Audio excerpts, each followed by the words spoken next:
رسول اللہ صلی اللہ علیہ وسلم نے بھی امرہم شورا بینہم کے قاعدے پر نظم چلایا ہے، اور اپنے بعد انتقال اقتدار کا فیصلہ بھی اسی اصول پر کیا ہے۔ اس میں دو چیزوں کی ضرورت تھی۔ میں بار بار توجہ دلا رہا ہوں کہ امرہم شورا بینہم کے اصول کو زمین پر لانے کے لیے کچھ چیزیں ناگزیر ہیں۔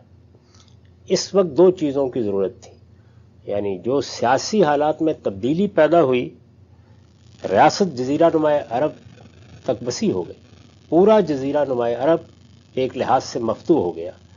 اس سیاسی تبدیلی کو ملحوظ رکھ کے اب دو جماعتوں کے مابین فیصلہ کیسے کیا جائے، ایک انصار کی جماعت جو اس سے پہلے اقتدار میں سب سے نمایاں کردار ادا کرتی رہی تھی، اور دوسرے مہاجرین قریش کی جماعت۔ تو میں نے یہ عرض کیا کہ اس کا فیصلہ خود رسالت مآب صلی اللہ علیہ وسلم نے فرما دیا۔ سقیفہ میں اسی فیصلے کا حوالہ دے کر ایک تو یہ بات طے ہو گئی کہ اب اقتدار مہاجرین قریش کے پاس ہوگا، یعنی دو جماعتوں میں، آج کی اصطلاح مستعار لیں تو دو سیاسی قوتوں میں یا سیاسی جماعتوں میں ایک کی ترجیح قائم ہو گئی۔ کس اصول پر؟ وہی امرہم شورا بینہم کو اصول، جس کو رسالت مآب صلی اللہ علیہ وسلم نے اس طرح بیان کیا کہ الناس تبع لقریش، لوگ انہی کی قیادت کو مانتے بھی ہیں، سمجھتے بھی ہیں، اور انہی کے پیچھے چلتے بھی ہیں۔ سیاسی معاملات میں اسی قبیلے کی امامت قائم ہے، اس کی قیادت مانی جاتی ہے۔ دوسری بات جس کی طرف میں نے بار بار توجہ دلائی وہ یہ ہے کہ اس کو ایک ہاؤس آف ریپرزنٹیٹیوز کی، ایک ایوان نمائندگان کی ضرورت ہوتی ہے۔ امرہم شورا بینہم میں آپ یہ نہیں کر سکتے کہ ساری کی ساری قوم سے رائے لیں، یہ آج ممکن ہوا ہے۔ یہ ہاؤس آف ریپرزنٹیٹیوز ہے جس کی بنیاد پر فیصلہ کیا جاتا ہے، اور میں نے یہ عرض کر دیا کہ اس اصول کو بھی رسالت مآب صلی اللہ علیہ وسلم اپنی زندگی میں قائم کر گئے تھے۔ حوازن کے قیدیوں کے معاملے میں جب آپ نے 8-10 ہزار لوگوں سے رائے لی اور کوئی رائے آپ تک نہیں پہنچی، ایک غوغے کی کیفیت پیدا ہو گئی، تو آپ نے فرمایا کہ اپنے عرفاء مقرر کرو، اپنے نمائندے مقرر کرو اور ان کو میرے پاس بھیجو تاکہ میں سمجھ سکوں کہ تم کیا چاہتے۔ ٹھیک، تو ایک ایوان نمائندگان کی، ایک ہاؤس آف ریپرزنٹیٹیوز کی ضرورت ہوتی ہے۔ یہ ہاؤس آف ریپرزنٹیٹیو پیدا ہو گیا، یعنی رسالت مآب صلی اللہ علیہ وسلم کی دعوت کے نتیجے میں۔ اس کے تمام ارکان مدینے ہی میں موجود رہے۔ یہ صحابہ کرام کی جماعت تھی، اسی کو اقتدار حاصل ہوا تھا۔ رسالت مآب صلی اللہ علیہ وسلم پر جو لوگ ایمان لا رہے تھے ان سے بھی یہ تقاضا کیا گیا کہ وہ مدینہ آ جائیں۔ وہ سب لوگ کے جو یہ حیثیت رکھتے تھے وہ مدینہ منتقل ہو چکے تھے۔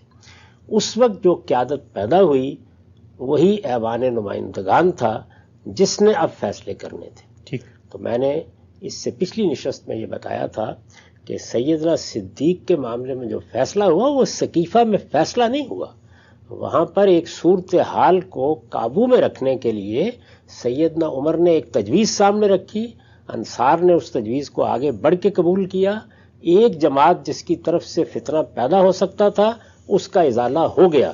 اگلے دن جتنے بھی بڑے لیڈر تھے وہ سب موجود تھے، جتنے رہنما تھے موجود تھے، وہ سب کے سب تھے جنہوں نے بغیر کسی جبر کے، بغیر کسی استبداد کے، اپنی آزادانہ مرضی کے ساتھ سیدنا صدیق کی حکومت کو قبول کیا۔ اگر کوئی ایک دو اختلافات رہے بھی ہوں تو جمہوری اصول پر اس کی کوئی حیثیت نہیں ہے، اس لیے کہ جمہوریت میں پورا اتفاق نہیں چاہیے ہوتا، اس میں یہ کافی ہے کہ بہت بڑی اکثریت ایک فیصلے کی تائید کر رہی ہے۔ ٹھیک، یہ پہلے خلیفہ یا مسلمانوں کے پہلے حکمران، رسالت مآب صلی اللہ علیہ وسلم کے بعد پہلے حکمران کے انتخاب کا معاملہ ہے۔ سیدنا صدیق کی وفات کا وقت قریب آیا۔ ہمارے ہاں رواں روی میں لوگ بیان کر دیتے ہیں کہ انہوں نے سیدنا عمر کو نامزد کر دی، گویا جانے والے نے ایک نام لیا اور بس فیصلہ ہو گیا۔ ایسا بالکل نہیں ہوا۔ اچھا، اگر آپ تاریخ کا مطالعہ کریں اور خاص طور پر ابن سعد کو دیکھیں جو ہمارے ہاں اولین ماخذ ہے تاریخ کا، تو آپ کو یہ معلوم ہوگا کہ سیدنا صدیق نے بالکل وہی طریقہ اختیار کیا جو آج کے زمانے میں اس جمہوری دور میں ہم اختیار کرتے ہیں۔ اچھا، یعنی اقتدار تو مہاجرین قریش کے پاس تھا، اس لیے ظاہر ہے کہ کسی نئے مینڈیٹ کی ضرورت نہیں تھی۔ ان کی طرف سے جس کا انتخاب کیا گیا تھا وہ دنیا سے رخصت ہو رہا ہے۔ اب وہی لوگ، وہی ایوان نمائندگان، وہی قیادت، وہی مدینے میں جو ریپرزنٹیٹو جمع تھے، وہ سب کے سب ہیں جن سے انہوں نے مشورہ کیا. یعنی وہی پارلیمانی پارٹی اگر آج کی طرح وہ سب کے سب تھے، یعنی ان کے نام موجود ہیں، ان کی تقریریں نقل ہوئی ہیں، ان میں سے ایک ایک کے سامنے انہوں نے اپنی تجویز رکھی اور ان میں سے ہر ایک سے پوچھا کہ تم کیا رائے رکھتے ہو، تم کیا رائے رکھتے ہو. انہوں نے کیا آراء دیں، انہوں نے اس میں کیا سوالات کیے، وہ سب کچھ تاریخ کے ریکارڈ میں موجود ہے. ٹھیک. اور اس میں ہر ایک کی طرف سے ان کی رائے کی تائید کی گئی. اگر کسی نے کوئی سوال کیا تو زیادہ سے زیادہ یہ تھا کہ کچھ ان کی طبیعت میں سختی ہے سیدنا عمر کے معاملے میں، انہوں نے اس اعتراض کا یا اس سوال کا جواب دیا، لوگوں کو مطمئن کیا. اس کے بعد یہ کہا کہ اب ہم اعلان کر رہے ہیں اور میں ایک خط میں یہ لکھ دیتا ہوں اور یہ کل پڑھ کر سنا دیا جائے کہ میرے بعد اب وہی ایوان نمائندگان، وہی لیڈر، وہی رہنما، وہی قیادت جو اس وقت رسالت پاک صلی اللہ علیہ وسلم کی دعوت کے نتیجے میں جمع ہو گئی تھی، اس نے فیصلہ کر دیا ہے کہ اب عمر میرے بعد حکمران ہوں گے. تو یہ بھی بالکل ٹھیک جمہوری اصول کے مطابق ہوا. لوگ اصل میں نامزدگی کا لفظ پڑھتے ہیں، یہ جانتے نہیں ہوئی کیسے تھی، یعنی اس کی یہ پوری تفصیل تاریخ پہ موجود ہے. اب سیدنا عمر دنیا سے رخصت ہو رہے ہیں. انہوں نے کیا کہا؟ انہوں نے یہ کہا کہ سیدنا صدیق تو تم لوگوں کو بلا کے ایک نام اپنی طرف سے پیش کرنے کی پوزیشن میں تھے. یہ وہی بات ہے جس کی طرف میں نے توجہ دلائی تھی کہ بعض اوقات کسی جماعت میں ایسی شخصیت یا شخصیات ہوتی ہیں جن کے بارے میں زیادہ اختلاف کا امکان نہیں ہوتا. یعنی ایسی شخصیات خود ہمارے ہاں رہی ہیں، اس وقت بھی موجود ہو سکتی ہیں کہ اگر کسی موقع کے اوپر لوگوں کی رائے جی لی جائے تو ہر آدمی جانتا ہے کہ ان کے سامنے دوسری رائے نہیں ہو سکتی. سیدنا صدیق کے بارے میں جو بات انہوں نے کہی کہ تقطع الاعناق ہے، ان کے سامنے گردنیں جھک جاتی ہیں، اس پہ لوگ کیا بحث شروع کر دیتے ہیں؟ افضل کون ہے. یہ سیاست کی بحث ہی نہیں. سیاست کی بحث یہ ہے کہ لوگ کس کو اپنے رہنما کی حیثیت سے قبول کرنے کے لیے تیار ہیں. یعنی اگر مثال کے طور پر میں اپنے شباب کے زمانے کی لیڈرشپ کو دیکھوں اور اس میں یہ بیان کروں کہ سید اللہ صاحب مودودی صاحب جیسے یا مفتی محمود صاحب جیسے علماء تھے، سیرت دیکھیے، کردار دیکھیے، ان کی عظیمت دیکھیے، تو میں یہ افضلیت پر گفتگو کر رہا ہوں. عامت الناس کا اعتماد کس کو حاصل ہے؟ تو سیاست میں یہ کوئی بحث ہی نہیں ہوتی جو ہمارے ہاں عام طور پر مذہبی جذبات کے تحت کی جاتی ہے. اس میں فیصلے اس بنیاد پر نہیں ہوتے، اس بنیاد پر ہوتے ہیں. تو یہ ایک الگ بحث ہے. یعنی کون فضیلت رکھتا ہے، وہ پیغمبروں میں بھی لوگ پیدا کر لیتے ہیں، درا حال ہے کہ اس سے روکا گیا ہے. وہ صحابہ میں بھی لوگ پیدا کر لیتے ہیں، یہ کوئی بحث ہی نہیں ہے. دیکھنا یہ ہے کہ کس کو اعتماد حاصل ہے. تو یہ تقطع الاعناق علیہ کا مطلب یہ ہے کہ صحابہ کرام کی جو جماعت ہے یا اس وقت جو مسلمان ہیں یا جو کچھ بھی اس وقت کا سیاسی منظر ہے، اس میں سب سے زیادہ لوگ کس کی قیادت کو قبول کرنے کے لیے تیار ہے، سب سے زیادہ. یعنی یہ ضروری نہیں ہے کہ سب کا اتفاق ہو، اختلاف بھی ہوگا دو چار لوگوں کا، لیکن اکثریت کی رائے کیا ہے. تو وہ یہ کہتے ہیں، اور یہ انہوں نے خود بیان کیا ہے، یہ پوری کی پوری روایت بخاری میں موجود ہے جس میں وہ یہ بیان کرتے ہیں. تاریخ میں بھی بہت جگہوں پہ اس کا ذکر ہے. وہ یہ کہتے ہیں کہ سیدنا صدیق کے لیے، یعنی میں نے جب ان کا نام پیش کیا تو ایک ایسا شخص موجود تھا جس کے سامنے سب کی گردن جھک جائے. انہوں نے جب میرا نام پیش کیا تو وہ بھی کسی ایک آدمی پر مطمئن تھے. اس وقت اب یہ کن سے کہہ رہے ہیں؟ اسی ایوان نمائندگان سے. سیدنا عمر کہہ رہے ہیں، یعنی اسی ہاؤس آف ریپرزنٹیٹو کے ارکان سے یہ کہہ رہے ہیں کہ میں نے بھی یہ چاہا کہ میرے بعد پرامن طریقے سے انتقال اقتدار ہو. میں اپنے آپ کو اس پوزیشن میں نہیں پاتا کہ کسی ایک شخص کا نام لے سکوں. یعنی ایسا ہوتا ہے نا کہ اب اس درجے کے لوگ نہیں رہے، تو میں اس پوزیشن میں نہیں پاتا. ایک کے بارے میں خیال کرتا ہوں تو ایک بات ذہن میں آتی ہے، دوسرے کے بارے میں خیال کرتا ہوں تو دوسری بات ذہن میں آتی ہے. تو میں نے یہ دیکھا ہے کہ تم سب ہو کتنے، اب کتنے رہ گئے ہو.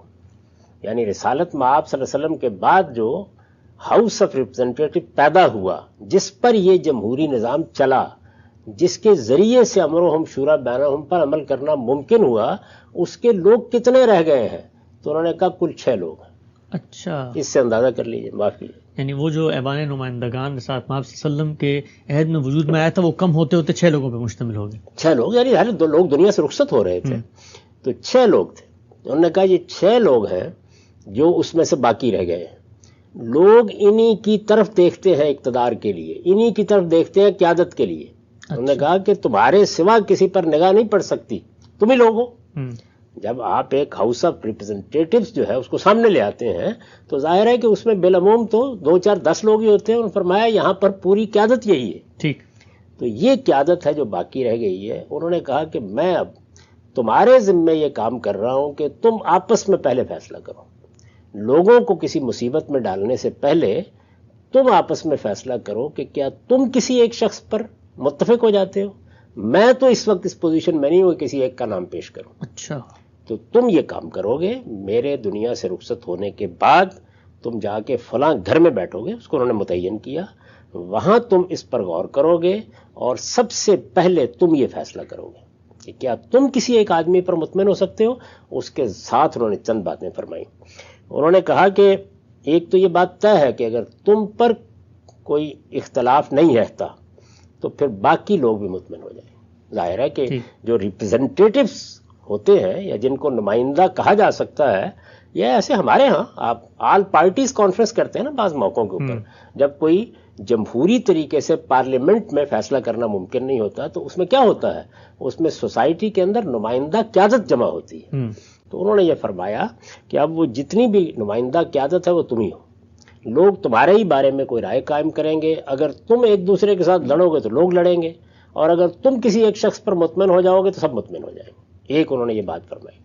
دوسری یہ فرمائی کہ یہ فیصلے کے لیے 3 دن کی مہلت ہے، یہ معاملہ اس سے آگے نہیں بڑھنا چاہیے۔ یہ ظاہر ہے کہ ایک ایسا شخص کہ جو جانتا ہے کہ اقتدار کیا ہوتا ہے، سیاست کیا ہوتی ہے، اس میں اگر توقف کیا جائے، معاملے کو لٹکا دیا جائے تو کیا کچھ ہو سکتا ہے۔ 3 دن، اب 3 دن کی مہلت دینے کے بعد اگلی بات بھی کی اور اس میں پھر اصول کی طرف توجہ دلائی۔ اس کے الفاظ دیکھیے، احذروا ماکم من شیوخ الانصار، جس وقت تم بیٹھ کے مشورہ کرو تو انصار کے جو لیڈر ہیں، یعنی وہ جماعت جس جماعت کا بھی اقتدار میں حصہ نہیں ہے، اس کے لوگوں کو بھی مشورے میں شریک کرو۔ بلاؤ ان کو، ایسے ہی بناتے ہیں نا آپ، یعنی اپوزیشن بھی شریک ہوتی ہے، دوسرے لوگ بھی شریک ہوتے ہیں، ان کو بھی شریک کرو، لیکن لیس لہم من امرکم شیء، یہ طے ہے کہ اقتدار مہاجرین قریش کے پاس رہے گا، ان میں سے کسی کو ذمہ داری نہیں دی جائے گی، ان کا اس میں کوئی حصہ نہیں ہے۔ کیوں؟ وہی جو فیصلہ پہلے ہو چکا ہے کہ اکثریت کی تائید پورے جزیرہ نما عرب میں یہ صرف مہاجرین قریش کی قیادت کو حاصل ہے۔ دیکھیے تمام جمہوری اصولوں کو انہوں نے بیان کیا، پھر اس کے بعد لوگوں کو 3 دن کے لیے کہا کہ چلے جاؤ، اور اب چونکہ ایک قبائلی معاشرے میں فساد کا بھی اندیشہ تھا، اس بات کا بھی پورا امکان تھا کہ اختلاف ہو جائے، یہی ایک دوسرے کے ساتھ لڑتے ہوئے باہر نکل آئے، تو انہوں نے انصار میں سے ابو طلحہ انصاری کو، جو آپ یوں کہہ سکتے ہیں کہ ذرا جس کو قرآن نے کہا نا بستۃ فی العلم والجسم، پہلوان قسم کے آدمی تھے، ان کو بلایا اور 30 آدمیوں کو انصار میں سے کہا کہ لے کر اس کے دروازے پر بیٹھ جاؤ، 3 دن کے اندر یہ فیصلہ کریں گے ورنہ ان کا معاملہ ہی ختم کر دیا جائے گا۔ اچھا، یہ ایک غیر معمولی حکمران جو ہے کس طریقے سے معاملات کو دیکھتا ہے کہ یہ لیڈرشپ ہے، انہوں نے فیصلہ کرنا ہے۔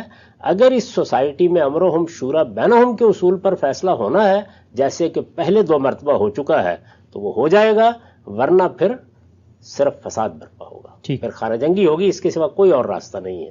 چنانچہ وہ گئے لوگ، وہاں کیا ہوا اس مجلس میں اب لوگ کون ہیں پہلے وہ دیکھ لیں۔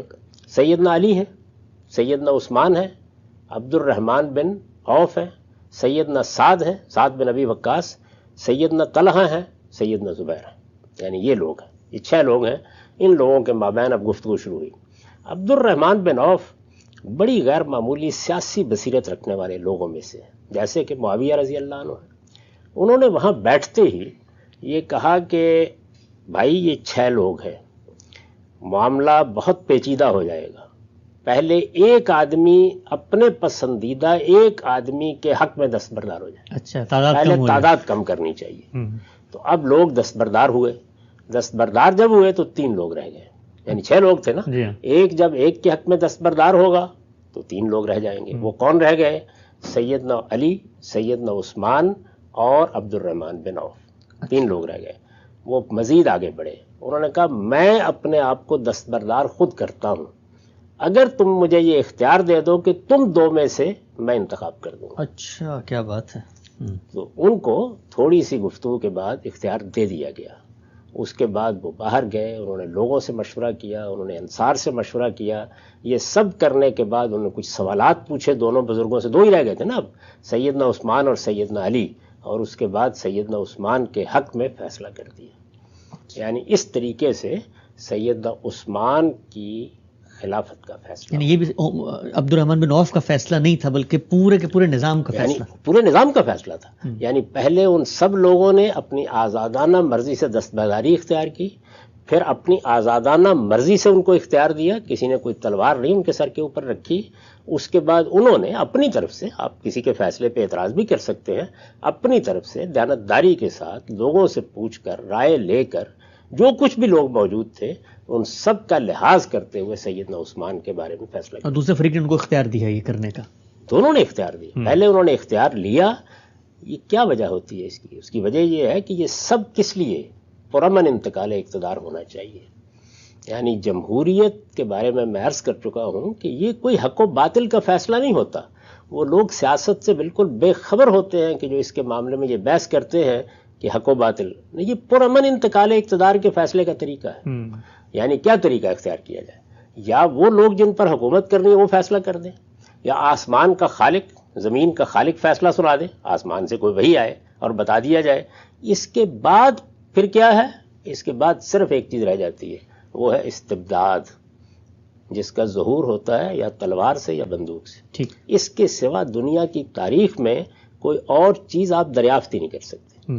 تو یہ اس سوال کا جواب تھا کہ صحابہ کرام کی جو ابتدائی تاریخ ہے اس میں نہ صرف یہ کہ امرہم شورا بینہم کے اصول پر عمل ہوا، بلکہ اس کے لیے جو میں نے بار بار توجہ دلائی ہے کہ ایک ہاؤس آف ریپرزنٹیٹو کے بغیر عمل کیا ہی نہیں جا سکتا. وہ ہاؤس آف ریپرزنٹیٹو پیدا ہوا تھا، اس کو کس نے پیدا کیا؟ اس کو قبائلی تمدن نے پیدا نہیں کیا تھا، اس کو رسالت مآب صلی اللہ علیہ وسلم کی شخصیت، آپ کی دعوت نے پیدا کیا تھا. یعنی پہلے صحابہ کرام اپنے ایمان کی وجہ سے ممتاز ہوئے، پھر ان کے اندر وہ لوگ پیدا ہوئے کہ جو السابقون الاولون تھے، پھر وہ آئے جو ان کے پیچھے آئے، پھر مدینے میں ان سب کو آنے کے لیے حکم دیا گیا. وہ سب کے سب رسالت مآب صلی اللہ علیہ وسلم کی ہدایت کے مطابق مدینے میں جمع ہوتے رہے. یہی شہر ان کا مرکز بنا، یہی دارالحکومت بنا، وہ سب وہاں موجود تھے. یہ وہ ساری چیزیں تھیں جن کو سامنے رکھ کر میں نے یہ عرض کیا تھا کہ اس وقت کے لیے یہ ہاؤس آف ریپرزنٹیٹو نہ صرف یہ کہ وجود میں آ گیا تھا، بلکہ اس کے مطابق ہی تمام فیصلے بھی ہو گئے. ٹھیک.